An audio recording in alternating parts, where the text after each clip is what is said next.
পুরস্কারে অর্থ না দিয়ে এবার তা ক্রিকেটারদের স্বার্থে ব্যয় করার সিদ্ধান্ত নিয়েছে বাংলাদেশ ক্রিকেট দলের খেলোয়াড়রা।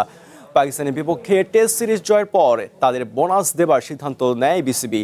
তবে শান্ত মমিনুলদের চাওয়াতেই সে পুরস্কারের অর্থ দিয়ে এবার মিরপুরে তৈরি করা হবে আধুনিক সুইমিং পুল। মিরপুরে বিসিবির অন্তর্বর্তীকালীন সভাপতি তামিম ইকবাল সাংবাদিকদের বলেন, আমরা তৈরি ছিলাম, যদি বোনাস দেওয়া লাগতো অবশ্যই দিতাম, কারণ তাদের এটা প্রাপ্য। কিন্তু সবার উচিত তাদের এই উদ্যোগের প্রশংসা করা। তারা শুধু নিজেদের কথা চিন্তা করেনি, এই সুবিধা অনূর্ধ্ব-19 বা হাই পারফরমেন্সে যারা আছে তারাও ব্যবহার করবে। মিরপুরের শেরেবাংলা স্টেডিয়ামে মূল নকশাতে সুইমিং পুলের ব্যবস্থা রাখা হয়েছিল, কিন্তু আজ পর্যন্ত সেখানে সুইমিং পুল নির্মাণ করা হয়নি। মাঝে ফারুক আহমেদের বিসিবির সভাপতি হওয়ার পর মিরপুরের জিমের পাশে খালি জায়গায় সুইমিং পুল নির্মাণের উদ্যোগ নিয়েছিল।